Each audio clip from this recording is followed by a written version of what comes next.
Dobrodošli u još jedno izdanje emisije 7 NS dana. Moje ime je Tatjana Grubač. Pogledajte događaje koji su obeležili proteklu nedelju. Novi Sad uskoro dobija moderan olimpijski bazen na Spensu nakon rekonstrukcije starog. Obnova je uveliko u toku, a gradonačelnik Miloš Vučević obišao je radove zajedno sa ministrom turizma i trgovine Rasimom Ljajićem. Radovi na zatvorenom bazenu Spensa nisu mogli da čekaju. Još 1990. godine bazen je počeo da pokazuje svoje manjkavosti. U rešavanje problema krenulo se brzo pre kompletne rekonstrukcije Spensa.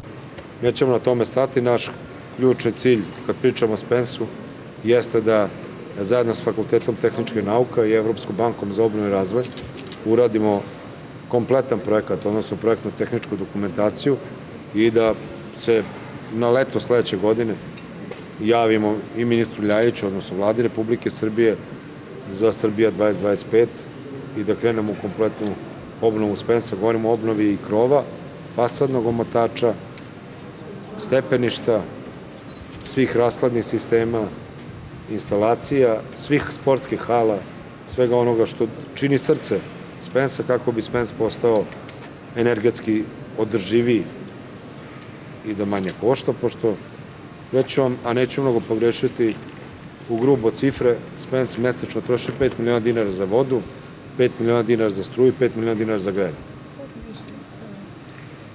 Možda i više. Ali nek bude ova cifra koju sam ja rekao, nisam mnogo odstupio svakako. To vam jasno ukazuje koliko je to teško održavati posle 40 godina jedan veliki objekat. Pošto su građani Novog Sada rekli da je ovo jedan simbola grada, da želimo da ga sačuvamo, nama jedino preostaje da ga kompletno rekonstruišemo i da on dobije novi vek trajanja, dobije novi kvalitet i svakako da bude oplemenjen i sa novom tehnologijom, novim znanjima, naravno zamena rasvete, idemo na LED rasvetu, na ove skupe reflektore, ali i kad to završimo uz pomoć države, imat ćemo veliku obavezu da ga čuvamo, da ga ne zapustimo novih ili narednih 40 godina, nego da ga održavamo, da ulažemo i da se domaćinski odnosimo prema njemu ako želimo da Spens i dalje treba. Tako da nikad bliže nismo bili ka činjenici ili ka cilju da imamo sve papira da konačno Spens može se rekonstruiše. To do sada nikad niko nije imao. Nemojte samo da pričamo o zameni 3 pločice ili zameni 2 sanitarna čvora. Pričamo o kompletnoj rekonstrukciji Spensa. Spens ostaje na istoj poziciji, u istim gabaritima i arhitektonski izgleda isto. Odmah nakon prve sledi druga faza rekonstrukcije. Ukupna vrednost radova je 110 miliona dinara, 75 miliona uložio je grad, a 35 miliona Ministarstvo trgovine Republike Srbije.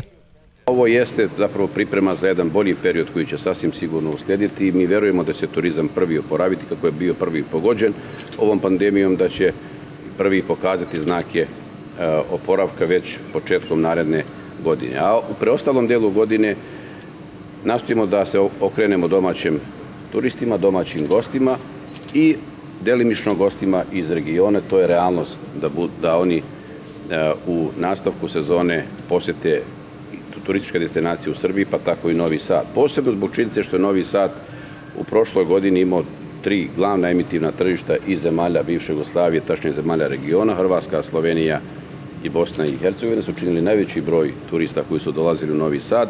Tek na 4. i 5. mjestu su turisti iz Kine i Nemačke. Ne rekonstruiše se samo školjka bazena i instalacije, već i prostor oko bazena.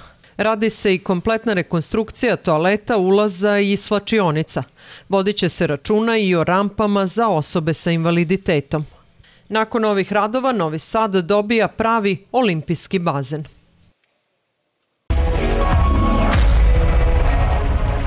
Gotovo 100 građana testirano je na antitela na koronu i to na lični zahtev u Domu zdravlja Novi Sad. Testiranje se radi bez prethodnog zakazivanja u ambulanti na Novom naselju, a cena je 1200 dinara.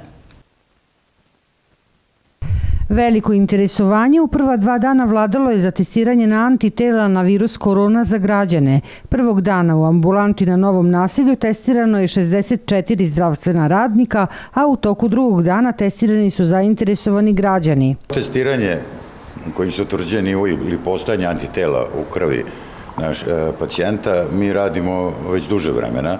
Urađene su u 2 navrata velike grupe koje su nam služile kao osnovna analiza da bi mogli da utvrdimo parametre i pouzdanost svih testova, tako da je u maju urađeno 460 i ta grupa je testirana ponovo pre nekih 10 dana. Od prošle nedelje mi testiramo sve naše zaposlene, tako da ćemo to ovih dana završiti, a od ponedeljka, to jest od juče, radimo tu vrstu usluge i za samo građanstvo. To je usluga utvrđivanja, kao što sam rekao, postojanja antitela u krvi, što eventualno govori o nekoj mogućoj prokuženosti na COVID-19 u prethodnom periodu. Testiranje se radi na lični zahtev i košta 1200 dinara, a svi zainteresovani građani nakon uplate ovog iznosa sa uplatnicom dolaze u non-COVID ambulantu na Novom naselju i bez prethodnog zakazivanja rade testiranje. Ovako, PCR teste će u buduće raditi kod svih onih pacijenata kod kojih klinička slika ukazuje na moguću komplikaciju neke respiratorne infekcije ili eventualno infekciju COVID virusom. Takvi pacijenti će se potpuno obrađeni, što znači da će imati urađenu dijagnostiku u smislu rentgen snimak pluća, laboratorija i sve ostale nalaze koji to zahtevaju, biti upućivani na kliniku za infektivne bolesti. Svi oni pacijenti koji budu imali dokazano prisustvo antitela u krvi će biti upućivani u Institut za javno zdravlje da se uradi PCR test da bi se isključilo ili potvrdilo prisustvo koronavirusa u organizmu. Non-COVID ambulanta će raditi svakog radnog dana od 10 do 14 sati i rezultate davati istog dana kada je testiranje i urađeno. Vaterpolisti Vojvodine već više od 20 dana treniraju posle dvomesečne pauze, iako je izvesno da u ovoj sezoni neće imati takmičenja. Imaju mladu ekipu od koje se u budućnosti očekuju dobri rezultati. Iza vaterpolo kluba Vojvodina je u ovoj sezoni samo takmičenje u drugoj regionalnoj ligi u kojem su Novosađani zauzeli 5. mesto. Nije stiglo zbog poznatih razloga da se odigra domaće prvenstvo kao ni Kup Srbije. Mi na početku smo postavili neki cilj da uđemo od tih 12 u tih prvih top 6 ekipa u regionalnoj ligi, to smo ispunili. Da li je moglo bolje? Možda je moglo, ali moglo je sigurno i gore. U godinu i po dana od kada je nova uprava, nama je u cilju da se ekipa stabilizuje i da se klub u principu stabilizuje da bi mogli juriti neki rezultat. Mislim da smo na dobrom putu. Ove godine mogu reći samo Novosađanima smo nastupali u regionalnoj ligi, a trebali smo nastupamo u ovome prvenstvu. Uspjeli smo da vratimo neke naše igrače ove godine i mislim da je to neki dobar pokazatelj za budućnost kluba i za nastavak neke nove sezone.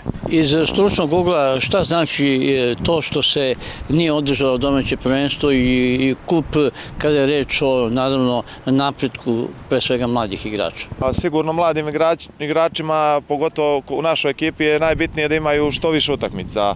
To će puno im značiti ova propuštena polusezona, mogu reći. To je nama bukvalno polusezona i fali će im sigurno u nekom narednom periodu. Naravno, ekipa kakva je naša sa nekim prosjekom godina, 18 možda, to će puno značiti, ali mislim da je pred njima vrijeme i ako budu radili kao do sada, a i bolje, mislim da vrijeme radi za njih.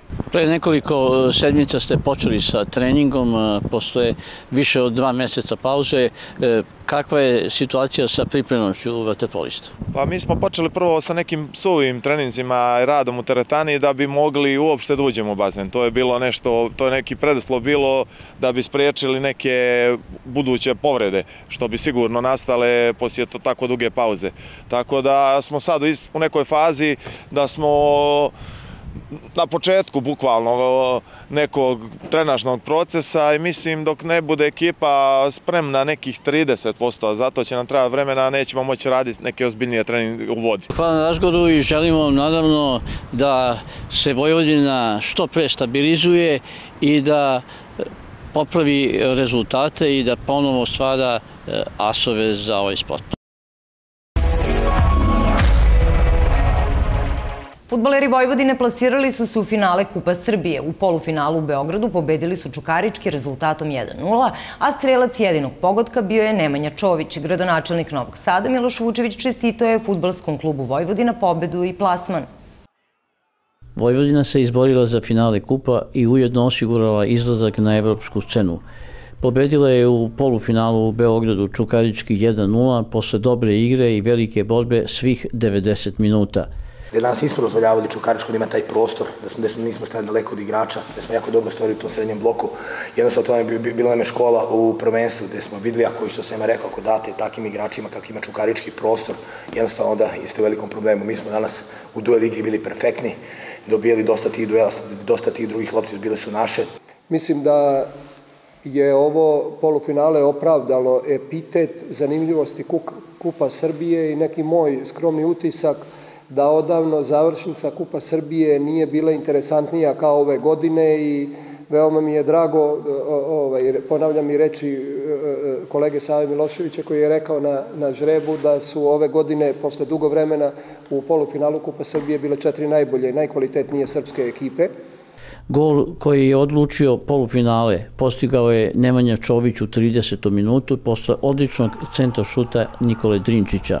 Postigli smo taj jedan pogled gde je Čović izvanredno skočio i dao jedan fenomenalan gol. Imao je Čukarički neke svoje šanse, imali smo mi još neke svoje. Kad se sve sabere i oduzme, možda smo, po meni, mi zaslužili da uđemo u finale za taj jedan gol. Napravili smo jednu grešku kod prekida gde smo ostavili Drinčića, znate, nema potrebe da trošimo reči kad ga ostavite na slobodnoj lopti kad centrira, gde smo neopreznošću napravili jednu grešku i primili gol, a sve ukupno sam veoma zadovoljan prvim poluvremenom i moje skromno mišljenje da smo mi u tom momentu bili za nijansu kvalitetnija ekipa od Vojvodine, da smo bili ekipa koja je diktirala ritam. Znalački su novosadski fudbaleri sačuvali minimalnu rezultatsku prednost.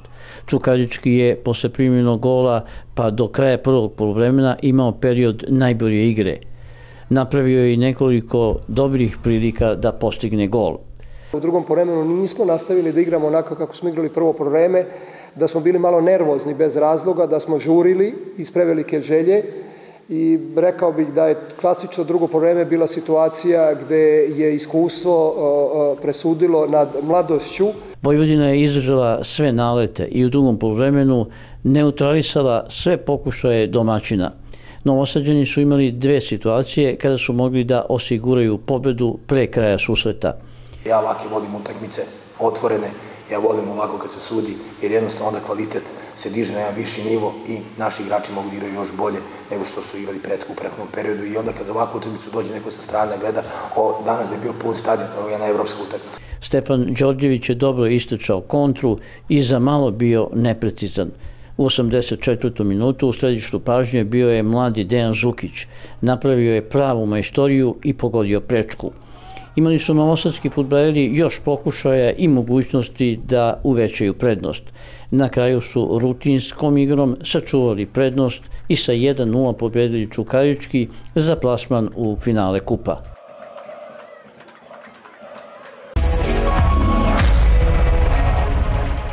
Otvaranjem kapija za posetioce na bazenima Sportskog centra Sajmište počela je ovogodišnja kupališna sezona. Cena dnevnih ulaznica su nepromenjene u odnosu na prošlu godinu i iznose 300 dinara za odrasla, odnosno 200 dinara za decu.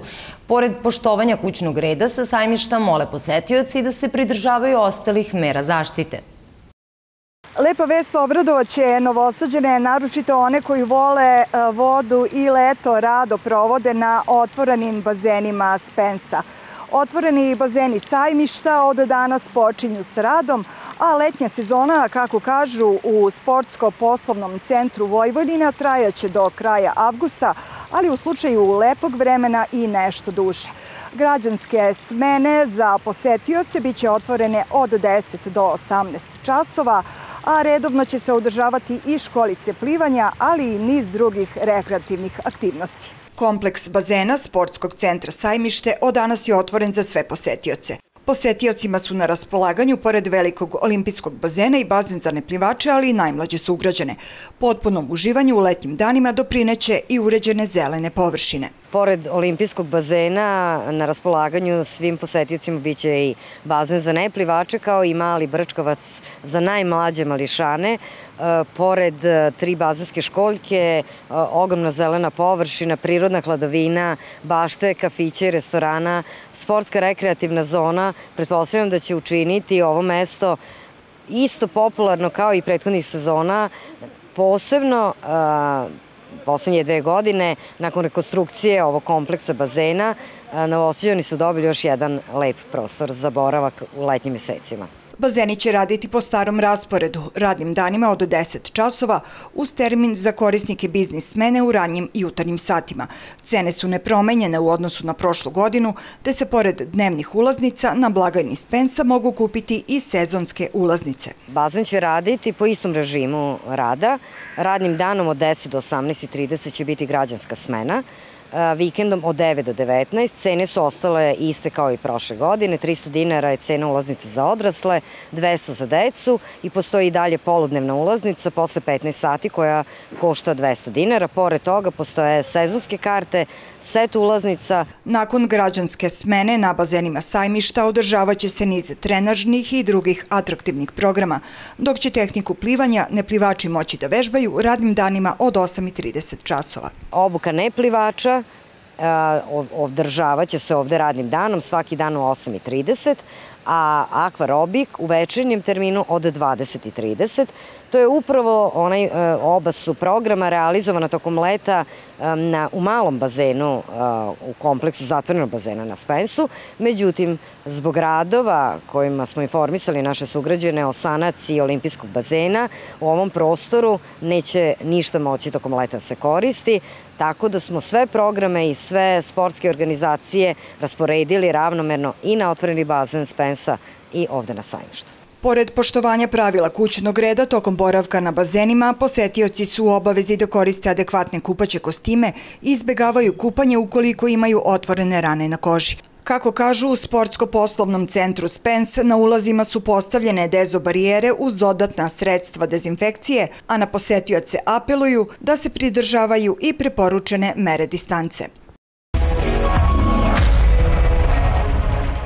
Radovi na izgradnji nove glavne crpne stanice u blizini Žeželjevog mosta privode se kraju, a u šta se uverio i gradonačelnik Novog Sada Miloš Vučević, koji je sa direktorom vodovoda Gvozdenom Perkovićem obišao lokalitet. Kada nova crpna stanica bude u funkciji, žitelji ovog dela grada više neće imati problem sa neprijatnim mirisima. A realizacija investicije je neophodan uslov za centralni prečistač koji će biti izgrađen izvodno sa sremske strane blizu nekadašnje fabrike Pobeda. Sad već možemo da vidimo kako izgleda najmodernije prostorjenje u Novom Sadu, a ne znam da li neko ima ovo u Srbiji, vezano za tretman fekalne i atmosferske kanalizacije. Sve ono što je možda bilo upitno kad smo kretali za rad, upitno u smislu javnosti kako je doživljavala ovaj objekat, pre svega komšiluk, kada su videli onu rupu koja je bila, ja mislim, 12 metara, ne znam i koliko je bila duboka. Danas možete vidjeti zašto smo ovo radili i zašto se ovo radi. Radimo i ulažemo da bi konačno mogli da izgradimo i centralni prečistač i da bi imali najbolji tehnološki tretman otpadnih voda, ponavljam i atmosferske i fekalne kanalizacije, da ne ispuštamo u naš lepi Dunav ono što ne treba da ispuštamo. Izgradnjom ovog objekta, pre svega žitelji ovog dela Podbare, Keja, Kula, ulice Marka Miljanova koja se isto radi, koja će biti divan bulevar, više neće imati problema sa mirisama koja su dolazili iz starog postrojenja i ovo vam je neophodan uslov, ne samo u projektnom smislu, nego tehnološkom, da grad Novi Sad dobije centralni prečistač koji će biti izgrađen nizvodno sa sremske strane blizu nekadašnje fabrike Pobeda. Izgradnja glavne crpne stanice najveće investicije u vodovod u gradu koja staje gotovo milijardu dinara.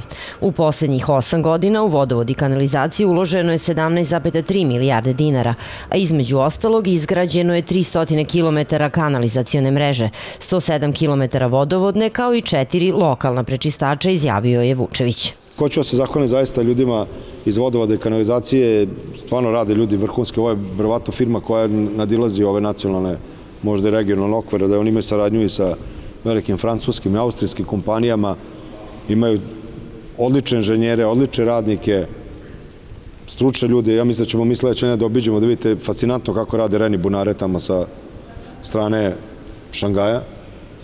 Ogromna isto velika investicija. Ja sam ponosan na njih i kako su se nosili za vreme vanrednog stanja i kad su proizvodili natrijum i proizvode natrijum hipohlorid, ali ne zaboravljaju ni one rubne delove grada, prigradske delove. Videli ste da radimo dehlorizaciju potpuno novim sistemom i u Kovilju, to smo već uradili za Kać i Budisa, u gotovo ceo grad ima jednak tretman pijaće vode. Ostaje nam Begeč kao veliki izazov, neko nasleđe kad je mesna zajednica upravljala vodovodom, što je naravno neodrživo. Sad nas čeka to da radimo. Prema rečima direktora vodovoda Gvozdena Perkovića, u protekle 4 godine nije bilo ni jednog prekida u isporuci vode, a da ih je prouzrokovala nova fabrika, koja je, kako je ocenio, urađena vrhunski.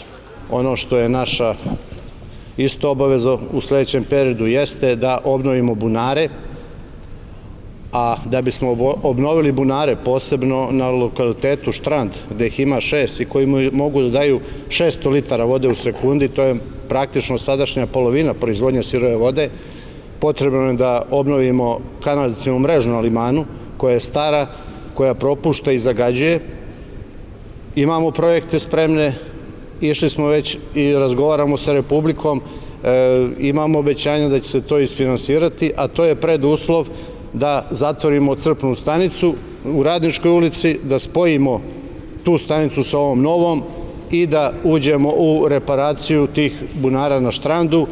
Nadam se da ćemo ove godine s jeseni moći jedan bunar već da krenemo i onda bi Novi Sad bio, tako da kažem, miran što tiče proizvodnje sirove vode. Ponavljam, to je naša osnovna delatnost. Kako je rekao gradonačelnik, svi projekti u vezi sa izgradnjom kanalizacije su spremni i vredni su 2 milijarde dinara. Da bi ceo grad bio pokriven mrežom, potrebno je gotovo 19 milijardi, naglasio je Vučević.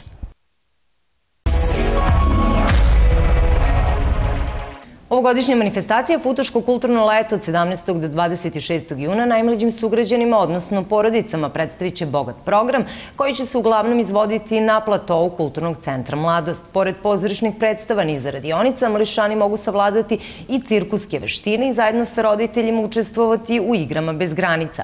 Svi sadržaji su besplatni.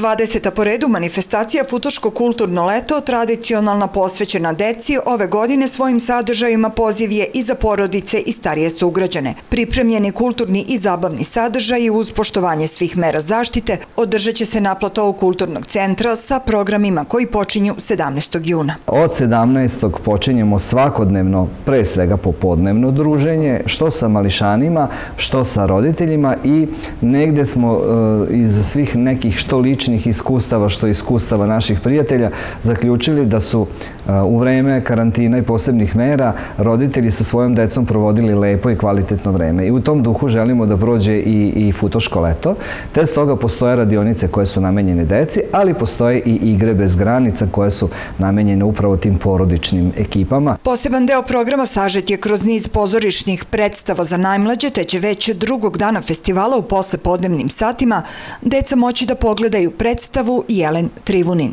U pitanju je zanimljiva dečija predstava, sve je na otvorenom, kažem, i imamo mogućnost alternativnog prostora u našem pozorištu gde ćemo se potruditi da opet ispoštujemo te mere distance, da deca ne sede jedno pored drugog i tome slično, ali eto, iskreno se nadamo da će to moći da bude na otvorenom. Sve u popodnevnim časovima, dakle 18 i 18:30, Jelen Trivunin i tim animatori 18.6. a onda negde pred kraj tog pozorišnog, da tako kažemo, dela, 26. juna ćemo imati i predstavu Petar Pan. Tokom kulturnog leta najmlađi će imati priliku i da ovladaju cirkuskim veštinama kroz trodnevnu radionicu kreativnog pogona. Ono što je nama ove godine posebno zanimljivo jeste jedna radionica koja traje 3 dana, 22., 23. i 24.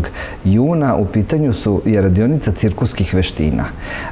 Ekipa koja to radi zove se Kreativni pogon. Kreativni pogon uči mališane onim cirkuskim veštinama koje su žongliranje i slično, ali koje su bezbedne za njihov uzrast. Dakle, neće hodati po žici, neće gutati noževe i vatru, to sigurno ne, ali žongliranje, preskakanje i tome slično, nešto što decu i motorički razvija. Utorak 23. jun je porodični dan kroz učešće u tematskoj celini Igre bez granica, dok će 25. juna biti održan koncert ansambla narodnih igara Kulturnog centra Mladost. Svi programi Futoškog kulturnog leta su besplatni za sve posetioce. Bilo je to sve što smo vam pripremili za ovo izdanje emisije. Mi se vidimo ponovo za tačno 7 dana, a do tada gledajte Novosadsku.